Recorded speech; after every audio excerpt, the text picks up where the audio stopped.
హరీష్ రావుపై దుష్ప్రచారం. ఎందుకు హరీష్ రావు మీద దుష్ప్రచారానికి తెరలేపిండ్రు? ఇన్‌స్టాగ్రామ్ వేదికగా లేకపోతే తెలంగాణ కాంగ్రెస్ కు సంబంధించి సీఎంఓ ఆఫీస్ కు సంబంధించి ఇట్లా దుష్ప్రచారాలు చేసుకుంటూ పోతా ఉన్నారు. ఏమని దుష్ప్రచారాలు? కొత్త పార్టీ పెట్టడమా, బీజేపీలో చేరడమా? మీ మాటలు గణం, చేతలు శూన్యం.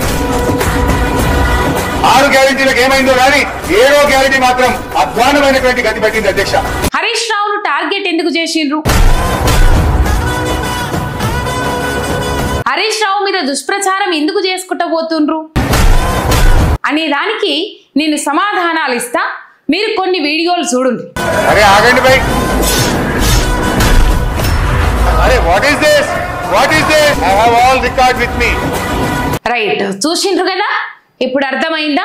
మోసం మర్రనీయకుట్ట చేస్తాడు హరీష్ రావు. కాంగ్రెస్ సర్కార్ అధికారంలోకి వచ్చినప్పటి నుంచి ఏ అంశాన్నైనా, ప్రజలకు సంబంధించిన అంశాలు ఏవైతే ఉన్నాయో, ప్రజలకు వ్యతిరేక విధానాలతో ముందడికి పోతా ఉన్నదో కాంగ్రెస్ పార్టీ, ప్రజలను ఇబ్బంది పెట్టుకుంటా ముందడికి పోతా ఉన్నదో కాంగ్రెస్ పార్టీ, ఆ ప్రజా సమస్యల మీద శివతాండవం ఎత్తిండ్రు హరీష్ రావు. మనకు తెలుసు, ఆ అంశాలన్నీ మనం చూసినాం. అసెంబ్లీ వేదికగా గాని ఇంకెక్కడ దొరికినా కూడా ప్రజలను పట్టించుకోవట్లేదు, రైతన్నల బాధలను పట్టించుకోవట్లేదు, రైతుల సమస్యలను వినట్లేదు, విద్యార్థుల గోడు పట్టించుకోవట్లేదు, నిరుద్యోగుల బాధలను పట్టించుకోవట్లేదు, కాంట్రాక్టు ఉద్యోగుల సమస్యలను పట్టించుకోవట్లేదు రాష్ట్ర సర్కార్.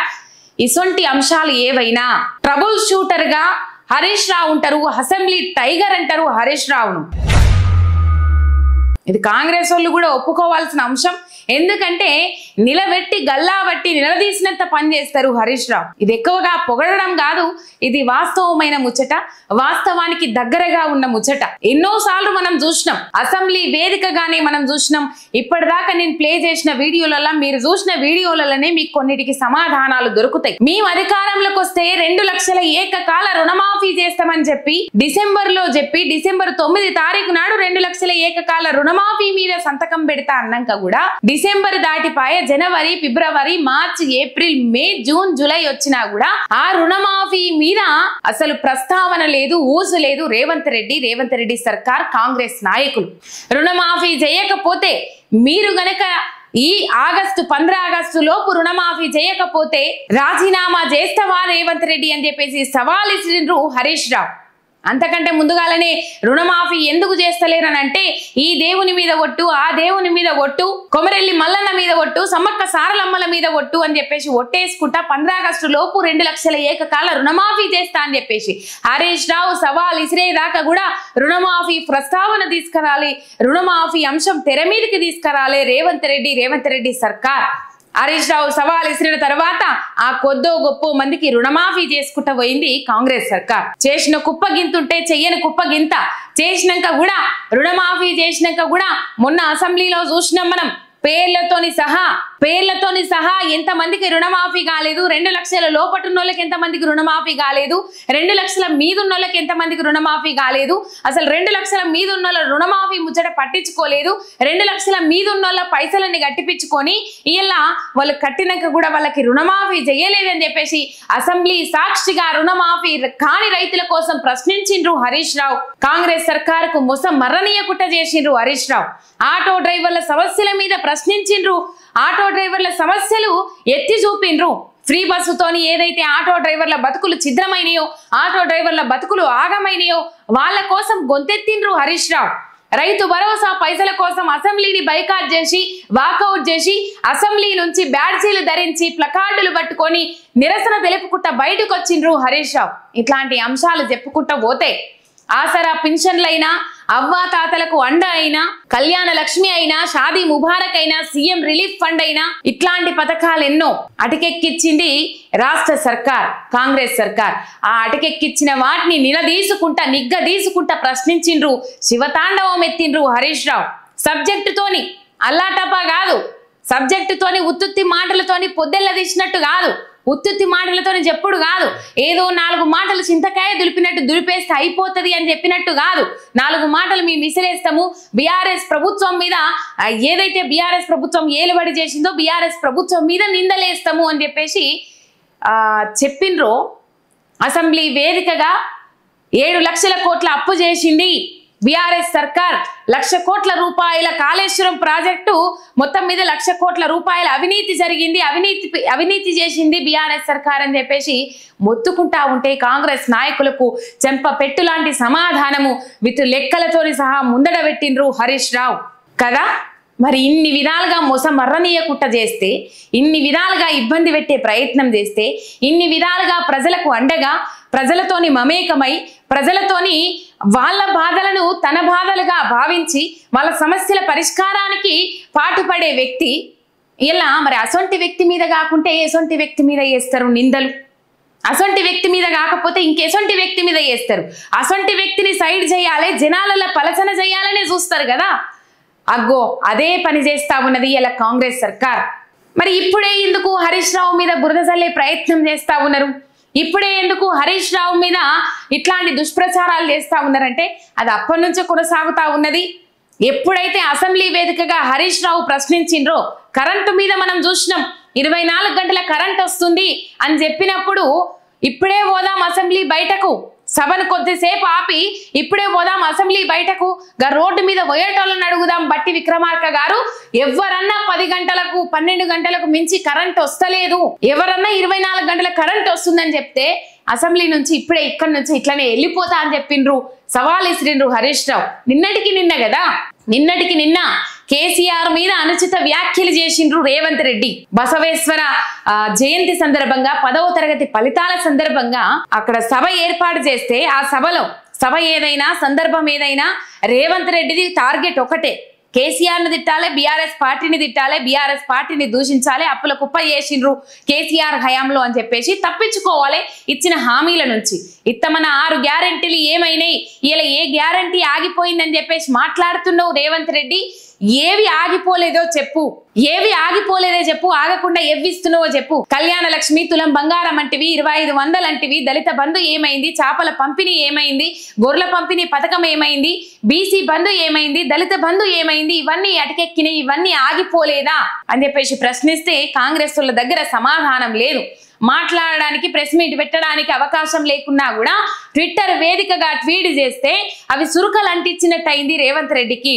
ఇలా సభను జీర్ణించుకోలేక ఏం మాట్లాడుతుండ్రో అర్థమైతే లేదు రేవంత్ రెడ్డి సార్ అని చెప్పేసి మొత్తం మీద ట్వీట్ చేసిండ్రు హరీష్ రావు. ఇక మరి రేవంత్ రెడ్డి సార్కి ఏమైందో తెలియదు, ఈ ట్విట్టర్ వేదికగానా లేకపోతే ఐఎన్సి ఏదైతే ఉంటుందో దాని వేదికగానే వాళ్ళ ప్లాట్ఫామ్లు ఏవైతే ఉంటాయో కాంగ్రెస్ కు సంబంధించిన సోషల్ మీడియా ప్లాట్ఫామ్స్ ఏవైతే ఉంటాయో ఆ ప్లాట్ఫామ్స్ వేదికగా ఇట్లాంటి దుష్ప్రచారాలకు పాల్పడతా ఉన్నారు. పలసన చేయాలి మనిషిని, పలసన చేసి అగో నువ్వేం మాట్లాడుతున్నావు, ఇలా రేపో మాపో పార్టీ మారుతావట కదా, రేపో మాపో కొత్త పార్టీ పెడతావట కదా, నువ్వేం మాట్లాడుతున్నావు మాట్లాడతారా ఎవరైనా? హరీష్ రావు గురించి తెలిసిన వాళ్ళు ఎవరైనా మాట్లాడతారా?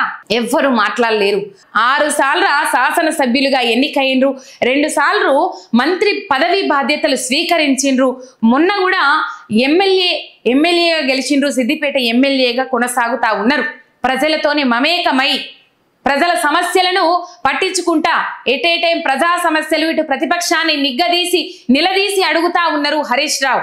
మరి ఇప్పుడే ఎందుకు, ఇన్నొద్దులు ఎందుకు లేదు, ఈ జోరు ప్రచారం ఎందుకు కొనసాగలేదు, ఇన్నొద్దులు ఎందుకు లేదు, ఇప్పుడే ఎందుకు కొనసాగుతుంది అని అంటే రజతోత్సవ సభ ఏదైతే ఉన్నదో రజతోత్సవ సభలో హరీష్ రావును పక్కకు పెట్టిండ్రు, హరీష్ రావును తొక్కేసిండ్రు, హరీష్ రావు రజతోత్సవ సభ కార్యక్రమాలలో పాల్గొనకుండా చేసిండ్రు అని చెప్పేసి ఇట్లాంటి ప్రచారాలన్నీ దుష్ప్రచారాలన్నీ కొనసాగినాయి.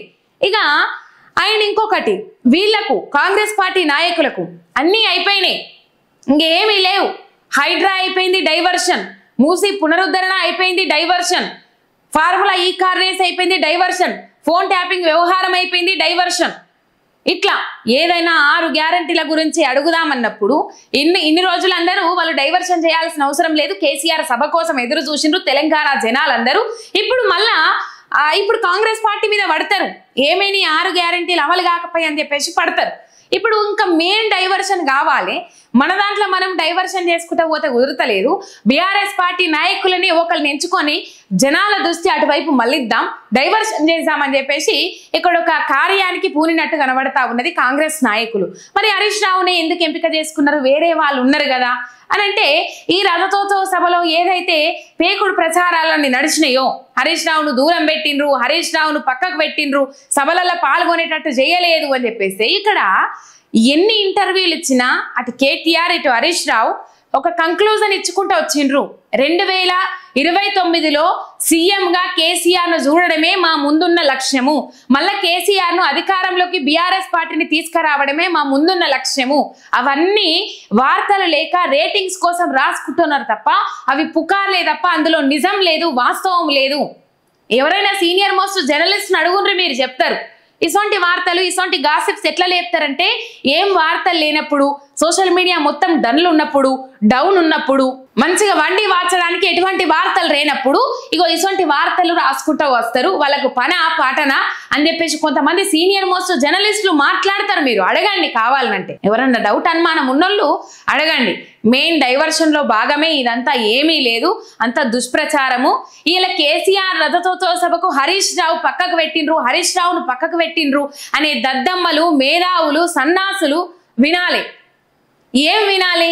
ఎప్పుడైతే ఏప్రిల్ 27వ తారీఖు నాడు రథోత్సవ సభ ఎలకతుర్తిలో పెడతారు అన్న మరుసటి రోజే పల్లా రాజేశ్వర్ రెడ్డి పెద్ది సుదర్శన్ రెడ్డితోని కలిసి ఆ సభా స్థలాన్ని, ఎలకతుర్తిలో పెట్టే సభా స్థలాన్ని, ఆ 1200 ఎకరాల జాగా ఏదైతే ఉన్నదో పరిశీలించింది ఎవరు?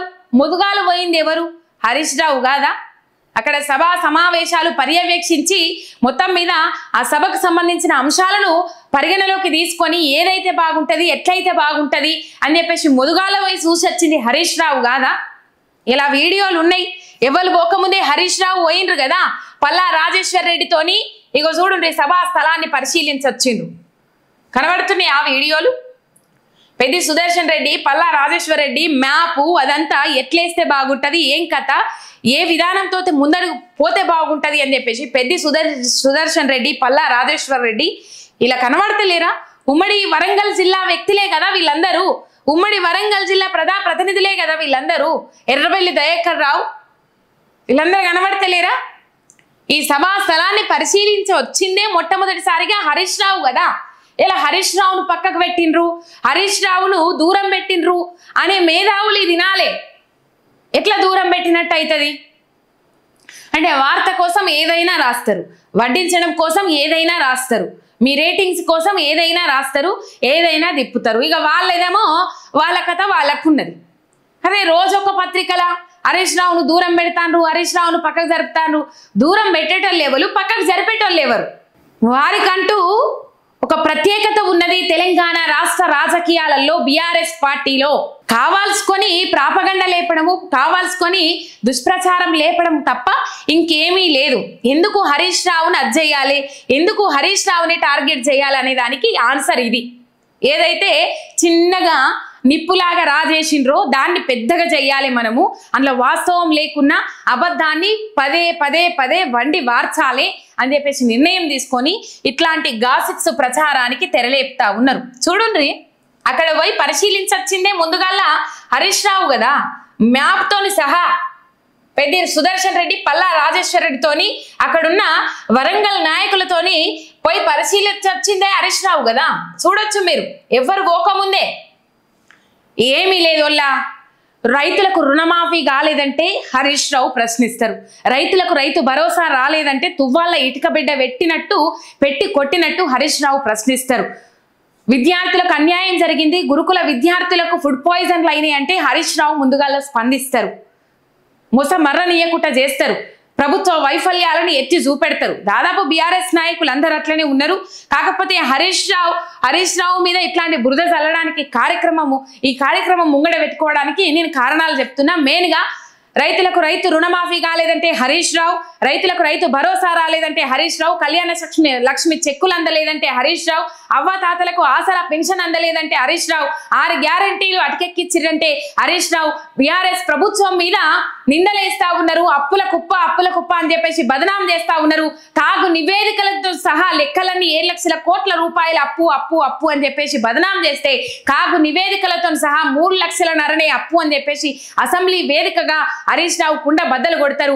మనం బీఆర్ఎస్ ప్రభుత్వం మీద ఎటువంటి దుష్ప్రచారం చేసినా, ఎటువంటి తప్పుడు ప్రచారం చేసినా హరీష్ రావు సబ్జెక్ట్ తోని లెక్కలతోని సహా ట్రబుల్ షూటర్ గా ఫైట్ చేస్తారు, ప్రశ్నిస్తారు, మన డొల్లతనాన్ని అంతా బయట పెడతారు. గందుకని హరీష్ రావు మీద గాసిప్స్ లేపాలి, హరీష్ రావు మీద దుష్ప్రచారం చెయ్యాలి. ఇగో ఈ కార్యక్రమం వాళ్ళు ముంగడ పెట్టుకున్నారు.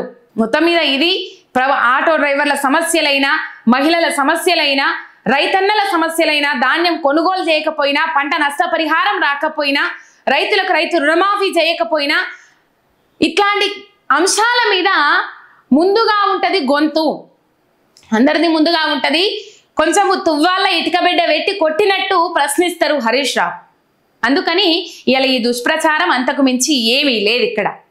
ఇక వినాలే, కొంచెం ఈ దుష్ప్రచారాలు తగ్గించుకుంటే మంచిది, లేకపోతే బాగోదు. దీని మీద చర్యలు ఉపక్రమిస్తాము అని చెప్పేసి హరీష్ రావు ట్విట్టర్ వేదికగా ట్వీట్ చేసిండ్రు. పరిపాలన శాత కాదు, ప్రశ్నిస్తే సమాధానం చెప్పే కెపాసిటీ మీ దగ్గర లేదు, పాలన సజావుగా కొనసాగించే శాత కాదు, తెలంగాణ ప్రజల సమస్యలు పట్టించుకోని శాత కాదు, కానీ ఇట్లాంటి దుష్ప్రచారాలు చేస్తే మాత్రం ఉపక్రమించేది లేదు, చర్యలు తీసుకోవాల్సి ఉంటది అని చెప్పేసి హెచ్చరిక జారీ చేసిండ్రు బీఆర్ఎస్ మాజీ మంత్రి హరీష్ రావు.